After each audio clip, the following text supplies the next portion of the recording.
Cool, very cool. If you only knew. No, it isn't. No, this is Go away. This Come is here. major. I was Ada kenikmatan ketika kita melupakan Tuhan. Mungkin video ini akan ringan di awal dan berat di pertengahan sampai akhir. Kalau IQ-mu di bawah rata-rata, mending jangan nonton ini karena ini bukan sekedar alur film biasa. Mari langsung aja kita masuk ke ruangan ini.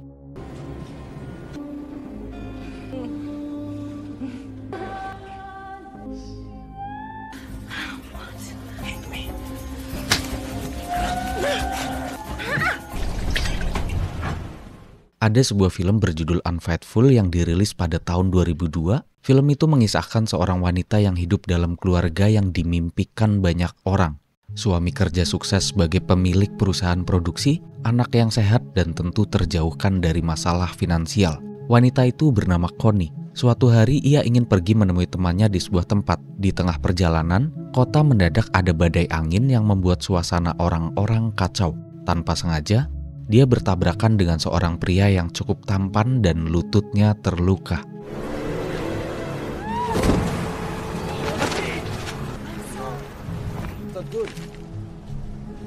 Dengan sikap penuh sopan santun, pria itu menawarkan sebuah pertolongan karena memang secara kebetulan tempat mereka mengalami insiden itu tepat di depan rumah si pria. Akhirnya Connie pun menerima bantuan dari si pria dan bersedia masuk ke apartemen pria itu.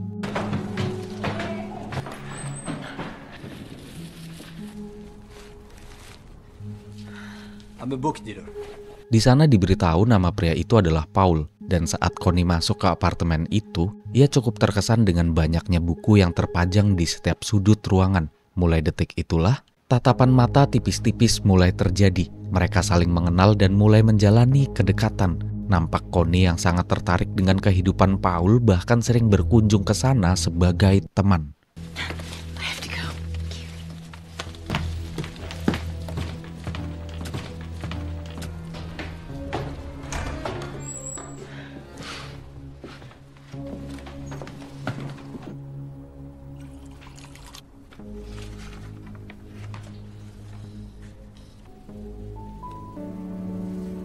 I wish that's when she made it.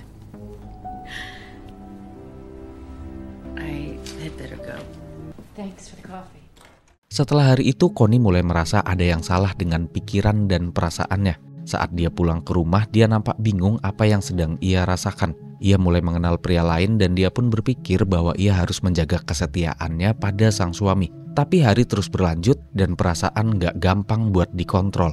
Sebuah perasaan tertarik dalam diri Connie menuntun dia selalu menemui pria itu hingga terjadilah perselingkuhan yang mungkin tak terencanakan.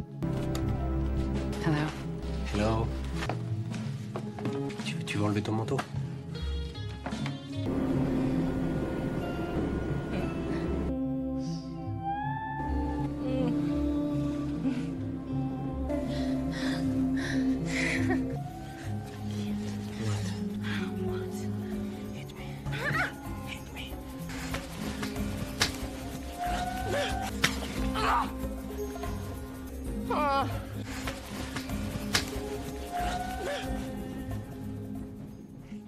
Setelah kejadian itu, Connie cukup menyesal dengan apa yang terjadi. Di rumah, ia menjalankan perannya sebagai seorang ibu dan istri, namun hatinya sudah terbagi. Godaan itu terlalu kuat, Paul, pria tampan dengan sikap misterius, seakan tahu caranya membuat Connie merasa hidup kembali. Setiap kali mereka bertemu, gairah itu selalu terbakar hingga pada akhirnya, perselingkuhan itu bukan lagi sebuah ketidaksengajaan, melainkan rutinitas yang diam-diam mereka nikmati.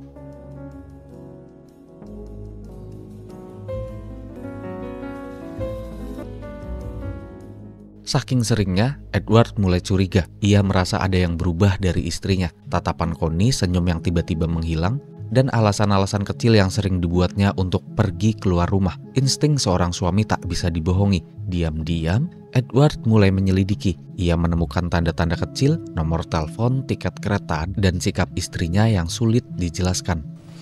You're in my mind. I'm gonna get to see you. This is personal, it's not business. I want you to follow somebody. So you think about it. I want you to follow my wife.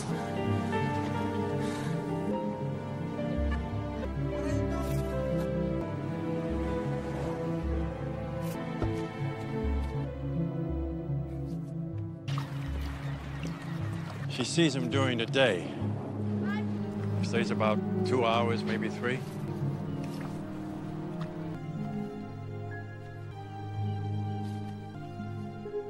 Setelah menerima kenyataan beserta bukti atas apa yang istrinya lakukan, sebagai seorang suami, Edward datang kepada Paul. Ia menanyakan pada Paul apa yang telah terjadi, apa aja yang mereka lakukan, dan semakin mendapat jawaban, Edward semakin merasa tersakiti. You're Paul Martel? Yes. Who are you? Connie's husband. May I come in? Yeah, sure. Would you like a drink? Yeah, why not?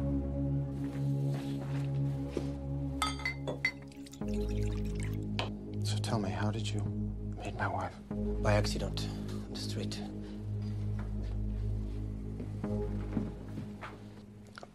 This is where you meet. We have been married 11 years. We have a son. Yeah, she told me.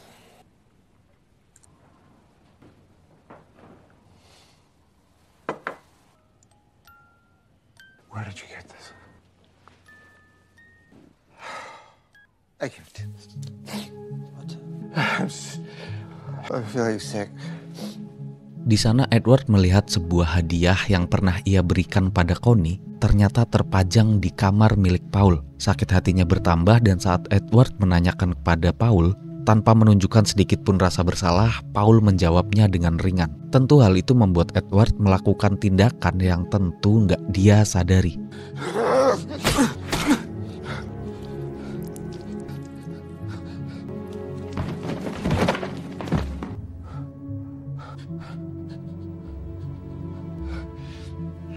Tubuh Paul dibiarkan tergeletak, sementara Edward berusaha menutupi tindakannya. Ia membersihkan bukti, membawa jasad Paul dan menyingkirkan segala kemungkinan bukti yang bisa mengarah padanya dan membuat jasad Paul di tempat pembuangan sampah. Tapi tentu saja perasaan bersalah itu tak bisa dihapus begitu saja.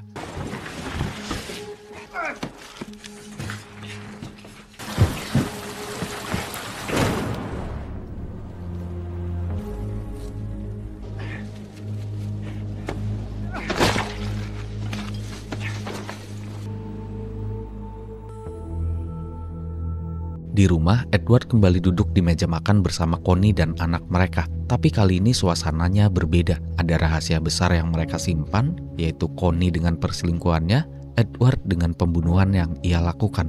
Keduanya saling memandang dan di balik tatapan itu ada pertanyaan besar. Mampukah sebuah keluarga bertahan dengan beban masa lalu sebesar ini? Tapi di sini kita bukan mau bahas filmnya secara detail. Ada sebuah momen dalam film tadi yang nampaknya menarik dan sangat relevan dengan kehidupan kita saat ini. Kembali lagi pada adegan pertama kali perselingkuhan terjadi. Kenapa gampang banget manusia tuh menjalani perselingkuhan? Kenapa gampang banget manusia melupakan keyakinan yang ia pegang dalam hidup demi sebuah kesenangan yang diakari oleh nafsu, membuang Tuhan dalam pikiran maupun hati? Misalnya dalam adegan ini, apakah setiap orang yang melakukan itu walaupun tanpa sengaja ataupun tanpa niat, masihkah sempat memikirkan Tuhan?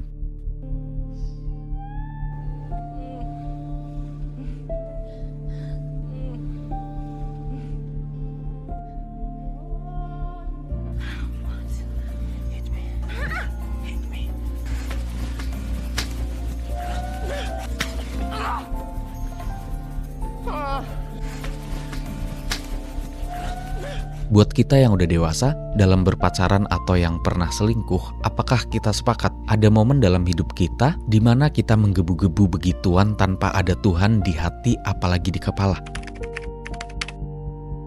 Di sini kita akan membedahnya dengan ilmu pengetahuan dan berdasarkan logika. Tapi yang jadi pertanyaannya adalah, apakah pemikiran itu adalah mutlak kesalahan kita?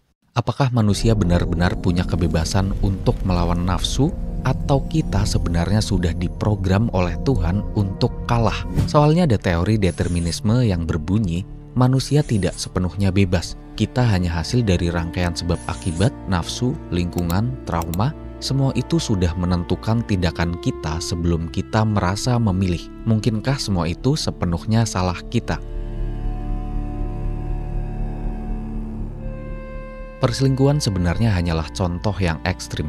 Tapi pola yang sama bisa kita temukan dalam banyak hal lain. Misalnya ketika orang korupsi, ketika orang tergoda uang cepat, ketika orang lebih memilih kepuasan instan daripada nilai yang ia yakini sejak lama. Seolah-olah otak manusia punya tombol forget mode, yaitu tombol yang membuat kita dengan cepat membuang logika, keyakinan, bahkan rasa takut pada Tuhan hanya demi menuruti desakan sesaat. Dan di titik ini, kita bisa tarik dua kemungkinan. Untuk sementara argumen dari agama kita kesampingin dulu, karena saya pengen membuka ruang yang bisa diterima dengan logika secara mutlak. Bukan berarti agama nggak logis, agama sangat logis tapi di ruang yang mungkin berbeda. Balik lagi pada dua kemungkinan yang tadi. Pertama, kalau memang manusia memang benar punya kebebasan penuh, berarti setiap kita kalah oleh nafsu, itu murni salah kita. Nggak ada yang bisa disalahin kecuali kelemahan diri. And there's nothing supernatural.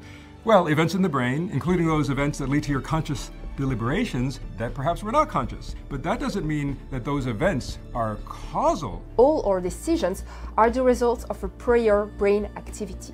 Tapi kalau benar kita sudah diprogram untuk kalah, maka sebenarnya kita hanya menjalankan skrip yang sudah ditulis oleh Tuhan. Kenapa kita ada di posisi itu? Kenapa kita melakukan itu? Apakah Tuhan mensupport segala momen-momen yang membuat kita berada di posisi itu? Dalam film tadi misalnya pas Connie bertemu Paul di tengah badai angin. Psikologi modern bilang otak kita memang punya dopamin system. Setiap kita melakukan sesuatu yang memicu kesenangan cepat, entah itu seks, uang, makanan, atau validasi sosial, otak memberi kita hadiah berupa rasa nikmat. Hadiah itu kecil tapi sangat candu, dan inilah jebakan, dopamin hijacking. Kita tahu sesuatu itu salah, tapi otak berkata lakuin aja.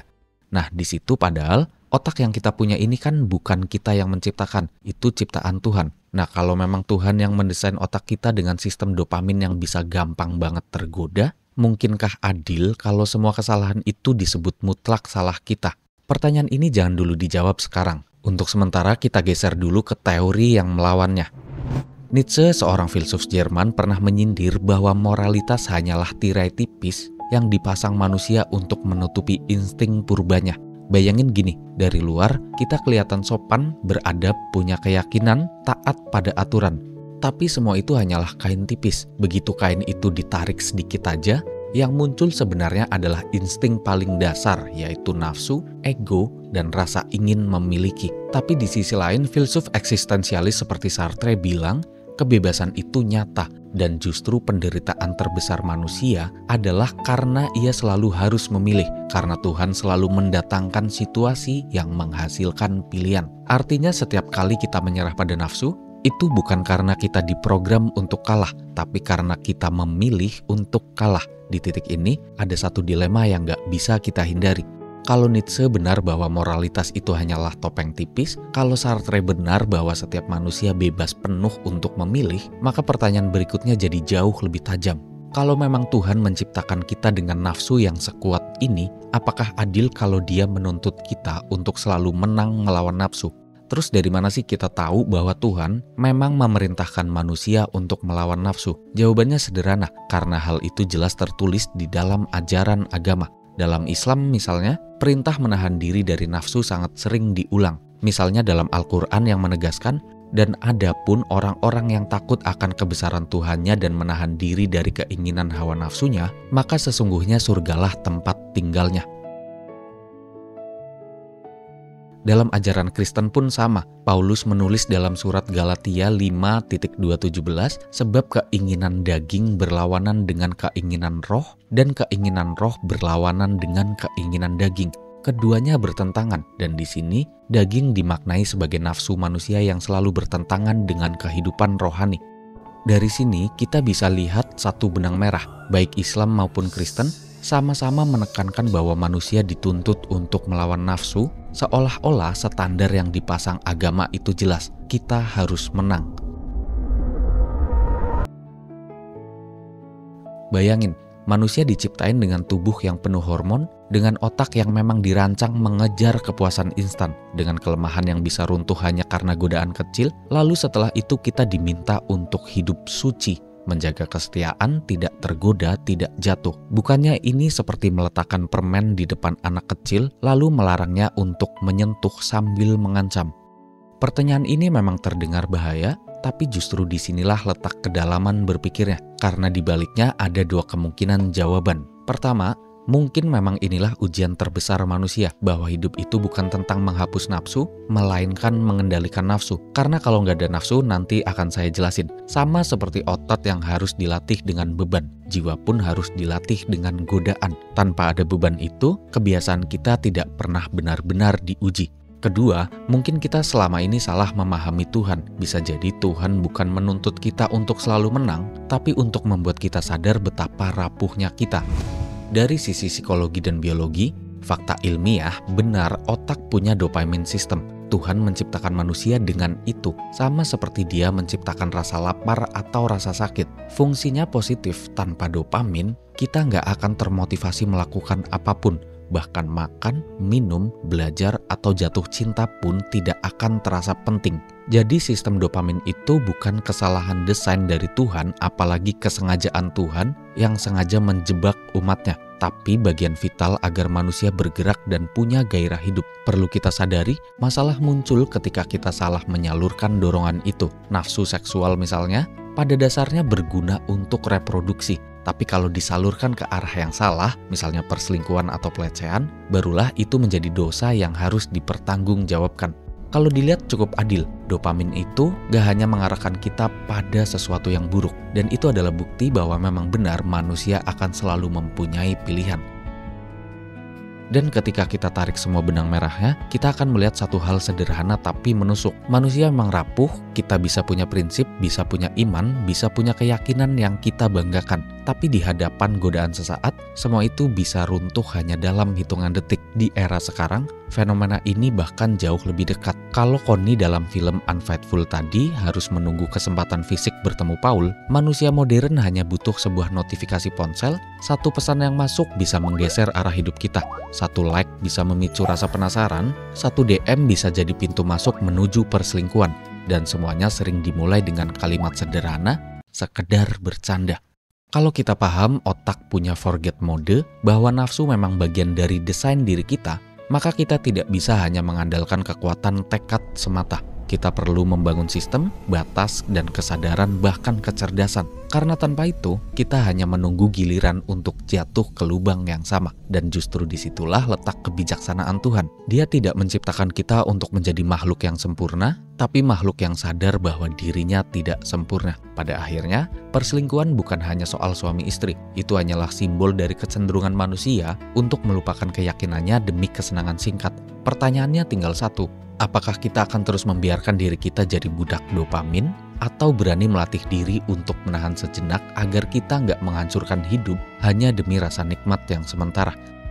Dan itu yang saya sampaikan, itulah semua lika-liku kecil dari batin manusia. Jadi gimana menurut kamu? Apakah benar manusia sepenuhnya bebas, atau sebenarnya kita hanyalah makhluk yang sudah diprogram untuk kalah di hadapan nafsu? Kalau bisa tulis pendapatmu di kolom komentar, karena saya yakin masing-masing dari kita punya pengalaman dan pandangan yang berbeda soal ini.